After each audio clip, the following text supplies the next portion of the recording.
Senior journalist Kommineni Srinivasa Rao అరెస్టుపై వైసీపీ రాష్ట్ర coordinator Sajjala Ramakrishna Reddy తీవ్రంగా స్పందించారు.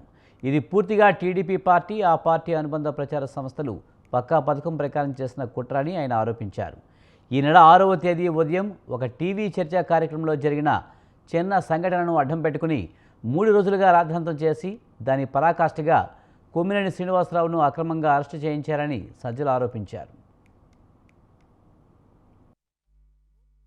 అమరావతి చుట్టుపక్కల ప్రాంతాల్లో ఉండే మహిళల గురించి కానీ లేదా రాష్ట్రంలో మహిళల పరువు ఎవరు తీస్తున్నారు? అతను ప్రస్తావించిన దానికి సంబంధించినంత వరకు రాష్ట్రంలో నిన్న కొమ్మినేని కూడా ప్రస్తావించాడు. సెక్స్ వర్కర్ల గురించి సంఖ్య దేశంలోనే ఉందంటూ టైమ్స్ ఆఫ్ ఇండియా రిపోర్టు దాన్ని మెన్షన్ చేశాడు. వేరే పత్రికల్లో వచ్చింది. రాష్ట్రంలో ఎక్కువ మంది ఉన్నారంటే రాష్ట్రంలో మహిళలను అవమానించినట్ట. ఎవరైనా తలకాయ ఉండేవాడు ఎవడైనా మాట్లాడే మాటేనా అది? లేదా పర్టికులర్ పరిసర ప్రాంతాల్లో కొంత ఎక్కువ ఉంటారు, లేదా హైవేస్ వెంబడి ఆ ఊరు దగ్గర ఎక్కువ ఉన్నారు, ఇక్కడ ఉంటే ఆ ఊరు మహిళలను అవమానించినట్ట. బట్ అయినా సరే మేము హర్ట్ అయ్యామని కొంతమంది వస్తున్నారు కాబట్టి వాళ్ళు క్షమాపణలు చెప్పారు, డిజోన్ చేసుకున్నారు. అది సమర్థనీయం కాదు, మీ ఎమోషన్స్ మేము అర్థం చేసుకున్నామని అంతగా చెప్పిన తర్వాత ఇంక్లూడింగ్ మీడియా సంస్థ దాన్ని ఒక ఇష్యూగా చేసి అదే సమస్య అన్నట్టు చేయడం సబబా? చంద్రబాబు నాయుడు గారు అడగాలన్నా కూడా ఎందుకు పెద్ద అనిపించట్లేదంటే ఆయన కావాలని చేస్తున్నాడు. నిజంగా ఆయన ఏదో ఆవేశం మీద ఊగిపోతూ చేస్తే ఏమండి అంత ఆవేశం ఎందుకు, ఇంతకంటే వేరే సమస్యలు లేవా అన్నాడు. కానీ ఆయన క్యాల్కులేటెడ్గా, కోల్డ్ బ్లడెడ్గా ఒక పథకం ప్రకారము ఆయనకు తెలిసిన ఏకైక విద్య ఏదైతే ఉందో ఇలాంటి నాన్ ఇష్యూస్ను ఒక పెద్ద ఇష్యూ కింద చేసి విష ప్రచారం చేసి రాష్ట్రంలో రెడ్ బుక్ రాజ్యాంగం నడుస్తుందని మాజీ మంత్రి విడుదల రజనీ ఆగ్రహం వ్యక్తం చేశారు. చరిత్రలో ఎన్నడూ లేని విధంగా రాష్ట్రంలో అరాచకాలు ఉన్నాయన్నారు. ఏడాది పాలనలో ప్రజలకు చేసిందేమీ లేదని రజనీ మండిపడ్డారు. అట్టర్ ఫ్లాప్ అయింది ప్రజల్లో. దీన్ని మీరు చెప్పినటువంటి మాటలు, మీరు ఇచ్చినటువంటి హామీలు, మీరు ఊదరగొట్టినటువంటి సూపర్ 6, సూపర్ 7 వల్ల మీరు మీ మాట మీద నిలబడండి. దీనివల్ల ఈ సెక్టార్ ఆఫ్ ప్రజలు ఇబ్బంది పడుతున్నారు. ఈరోజు రైతులు రోడ్డెక్కారు, ఈరోజు పొగాకు ధర లేదు, మిర్చి రైతులు ఏడుస్తున్నారు, ఈరోజు ఆరోగ్యశ్రీ సరిగా పని చేయట్లేదు, ఎంతో మంది ప్రాణాలు కోల్పోతున్నారు.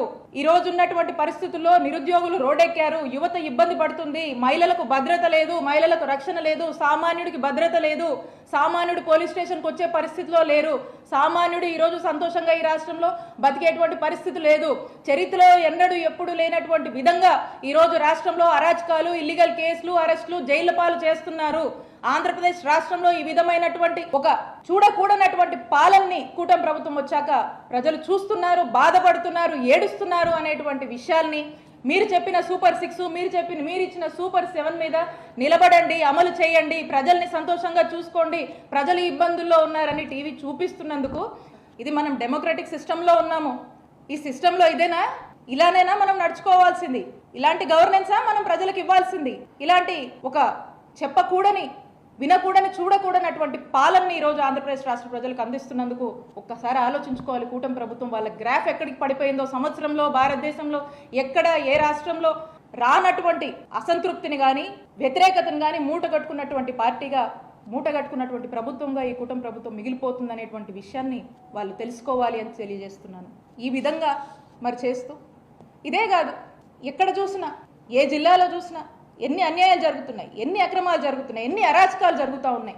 మొన్న మనం చూసాము, వెన్నుపోటు దినమని చెప్పి రాష్ట్ర వ్యాప్తంగా చాలా పెద్ద ఎత్తున కూడా ఒక వన్ ఇయర్గా ఈ ఏడాదిగా కూటమి ప్రభుత్వం చేసినటువంటి అరాచకాల్ని ఎక్స్పోజ్ చేస్తూ ప్రజలంతా రోడెక్కి వైఎస్ఆర్ కాంగ్రెస్ పార్టీకి పెద్ద ఎత్తున మద్దతుగా వచ్చి ఈ యొక్క పాలనని, ఈ యొక్క ఫెయిలియర్స్ని